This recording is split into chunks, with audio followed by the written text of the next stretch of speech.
कि वहाँ के लोग पुलिस के भय से घर छोड़ दिए हैं। वहाँ पर केवल महिलाएं बची हैं। अब वो महिलाएं आरोप लगाती हैं भाई चंद्रशेखर के ऊपर कि चंद्रशेखर आए और झगड़ा करके चले गए, हमको मुसीबत में फंस गए। अब चंद्रशेखर भाई करें तो क्या करें। चंद्रशेखर भाई ने इसी बात को लेकर के इन्होंने यूपी बंद करने का ऐलान कर दिया है और लखनऊ में घेराव करने का इन्होंने। नमस्कार साथियों, सतमार्ग रॉन्ग नंबर और सतमार्ग राइट नंबर यूट्यूब मंच पर आप सभी का बहुत बहुत स्वागत। साथियों, इस प्रयागराज हिंसा ने हमारे पूरे देश को झकझोर करके रख दिया है।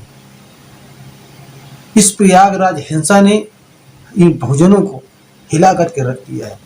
इस प्रयागराज हिंसा ने हमारे सभी नेताओं को तोड़ करके रख दिया है। इस प्रयागराज हिंसा ने इस संविधान को ताक पर रख दिया है। इस प्रयागराज हिंसा ने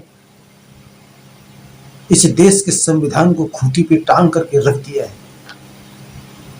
मेरे प्यारे साथियों, ये प्रयागराज हिंसा ये एक व्यक्ति की नहीं है, ये पूरे देश की है, पूरे बहुजन समाज की है, पूरे दलितों की है। ऐसे ऐसे लोगों को जेल में पुलिस ठूंस रही है कि जिनके घर में कुछ खाने के लिए नहीं है, जिनके यहाँ कोई कमाने वाला नहीं है।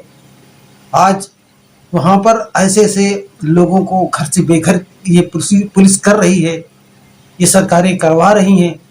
प्रयागराज हिंसा जो हिंसा हुई है, ये हिंसा एक सोची समझी रणनीति थी और सोची समझी एक साजिश के तहत ये यहाँ पर दंगा करवाया गया। साथियों, प्रयागराज में एक 8 साल की बच्ची के साथ में रेप होता है और उसके पिता को जेल में डाल दिया जाता है।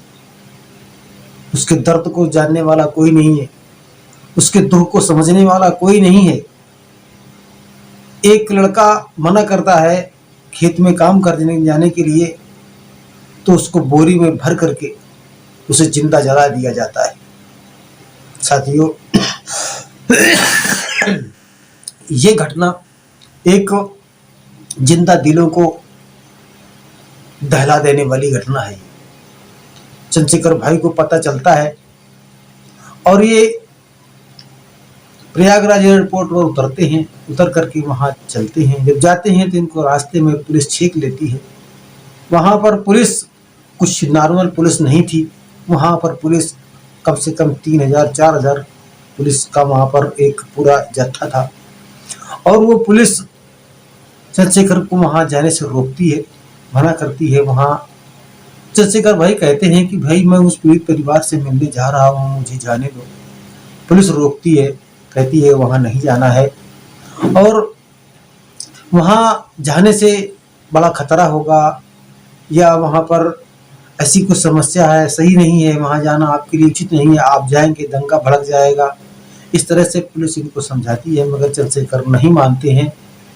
चंद्रशेखर कहते हैं कि मुझे पीड़ित से मिलने दो, या पीड़ित परिवार को मेरे पास में ले आओ, या तो मुझे अकेला वहाँ ले चलो। मगर ये पुलिस ये मानने के लिए तैयार नहीं होती है और चंद्रशेखर भाई को रोक देती है और इनको एक होटल पे जाकर के इनको रोक लिया जाता है। ले जाते हैं होटल पर, रोक करके इनको वहाँ जाने से बिल्कुल मना करते हैं। काफ़ी देर होने के बाद में इनके साथ में जो जुड़े हुए लोग थे, इनके साथ में जो जनता थी, वो इंतजार कर रहे हैं। वो इसीलिए घर से निकले थे कि मैं जा रहा हूँ, उस पीड़ित परिवार से मिलूंगा, भाई चंद्रशेखर भाई का हाथ बटाऊंगा और जा करके पीड़ित परिवार के दुख दर्द को सुनूंगा, समझूंगा। मगर ऐसा कहीं कुछ नहीं होता है और चंद्रशेखर भाई को वहाँ पर डिटेन कर लिया जाता है। काफी देर होने के बाद में जब ये जनता को बर्दाश्त नहीं होता है तो ये वहाँ कह देते हैं कि वहाँ पर दंगा कर दिया गया, मगर ऐसा कहीं कुछ नहीं हुआ।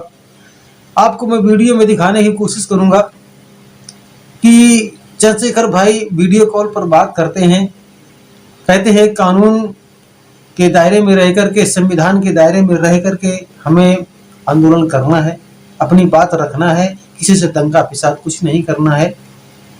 इस तरह से जो चंद्रशेखर भाई के जितने भी अनुयायी हैं, जो उनको समझने वाले हैं, जो उनका साथ देने वाले लोग हैं, वो कभी दंगा नहीं करते।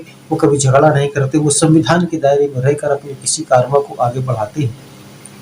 अब इस तरह से ये पुलिस यहाँ पर बर्बरता करती है और इस तरह से गाड़ियों को तोड़-फोड़ करती है और वहाँ पर लोगों को मारती है। एक संजय नाम के गौतम वहाँ पर थे, जिनको पुलिस मारती है और मार-मार करके उसको अधमरा कर देती है।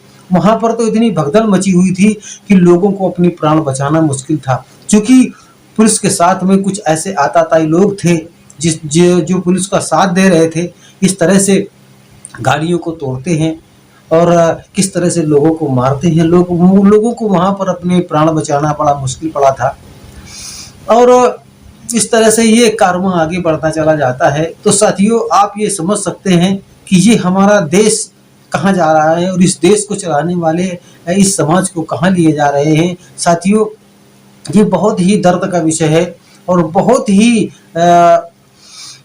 कष्ट होना चाहिए हमारे इस जिंदा दिल लोगों को। तो इस तरह से कारवां आगे बढ़ता चला जाता है और भाई चंद्रशेखर के लिए जो जिनके घर से, अब ये समझ लीजिए कि वहाँ के लोग पुलिस के भय से घर छोड़ दिए हैं। वहाँ पर केवल महिलाएं बची हैं। अब वो महिलाएं आरोप लगाती हैं भाई चंद्रशेखर के ऊपर कि चंद्रशेखर आए और झगड़ा करके चले गए, हमको मुसीबत में फंस गए। अब चंद्रशेखर भाई करें तो क्या करें। चंद्रशेखर भाई ने इसी बात को लेकर के इन्होंने यूपी बंद करने का ऐलान कर दिया है और लखनऊ में घेराव करने का इन्होंने ऐलान किया है। तो मेरे प्यारे साथियों, भाई चंद्रशेखर जी का आपको साथ देना है। किस तरह से, जिस तरह से मायावती जी ने भी, बहन कुमारी मायावती जी ने भी इसके लिए ट्वीट किया है और उन्होंने भी अपने जो जॉइंट कोऑर्डिनेटर हैं उनको वहाँ पर भेजा है, जांच के लिए भेजा है और उन्होंने कहा है कि वहाँ तत्काल वहाँ पहुँच करके जो भी पीड़ित परिवार से मिल करके उन्हें उनकी जमानत के लिए हम लोग कोशिश करते हैं। और बहन कुमारी मायावती जी ने ही नहीं, चंद्रशेखर भाई और अखिलेश भाई और अन्य तमाम कई पार्टियां, छोटे छोटे दल मिल करके जो है तो इस लड़ाई को लड़ने का काम कर रहे हैं। तो इस तरह से भाई चंद्रशेखर जी ने यूपी बंद करने का जो ऐलान किया है, इसमें इस दलित और शोषित समाज को उनका साथ देना चाहिए।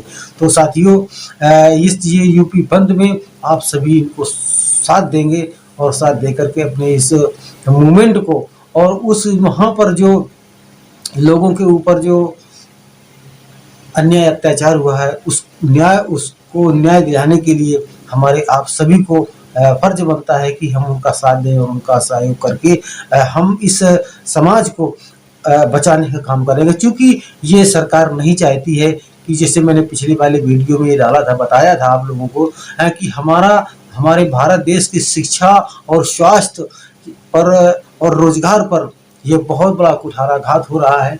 इस तरह से साथियों, हमें किसी भी तरह से अपने समाज को बचाना है और अगर हम इस समाज को नहीं बचा पा रहे हैं तो हमारा ये सब कुछ व्यर्थ है, सब बेकार चला जाएगा और ये सरकारें हमें कभी बख्शेंगी नहीं और बख्शने वाली नहीं है। जिस तरह से अन्याय अत्याचार हो रहा है, बेटियों के साथ में बलात्कार हो रहा है और शिक्षा पर कितना बड़ा कुठाराघात हो रहा है, 27,000 स्कूल जो बंद किए जा रहे हैं, ये भी एक बहुत बड़ी घटना है और बहुत बड़ा ये इस समाज के साथ में कुठाराघात है। और स्वास्थ्य के लिए, शिक्षा के लिए तो आप सबको पता है, किसी को नौकरी लग रही है, किसी को नौकरी नहीं लग रही है। तो ये हमारा इस तरह से रोजगार भी जा रहा है, छीना जा रहा है। तो इस मूवमेंट में जो जितने भी लोग जो जागरूक लोग हैं वो इसका सभी लोग साथ दें और साथियों, इस चैनल को ज़्यादा से ज़्यादा लोगों तक पहुंचाने की कोशिश करें। चैनल को सब्सक्राइब नहीं किया तो सब्सक्राइब कर लीजिएगा। ये सतमारा रॉन्ग नंबर और सतमारा राइट नंबर दोनों अपने ही चैनल हैं। साथियों, इस चैनल को आगे बढ़ाइएगा। इसी तरह से मैं तमाम सारी खबरें मैं आप लोगों को देता रहता हूँ। तो मेरे प्यारे साथियों, ये हमारा समाज अगर एकजुट नहीं होता है, जिस तरह से ये बहुत दिन से उम्मीद लगाई जा रही थी, भाई चंद्रशेखर यहाँ पर क्यों आए, बहन जी क्यों आए और अन्य तमाम छोटी छोटी पार्टियां क्यों आ रही हैं, क्योंकि सभी को ऐसा लग रहा है कि ये सरकार ये बिल्कुल गलत कर रही है और सरासर अन्याय कर रही है। ये दलित विरोधी सरकार है। इस सरकार को गिराने के लिए 27 में ये जनता को जरूर जवाब देना चाहिए और जनता को इस पर एक्शन लेना चाहिए, क्योंकि ये सरकारें ये बहुजन विरोधी सरकारें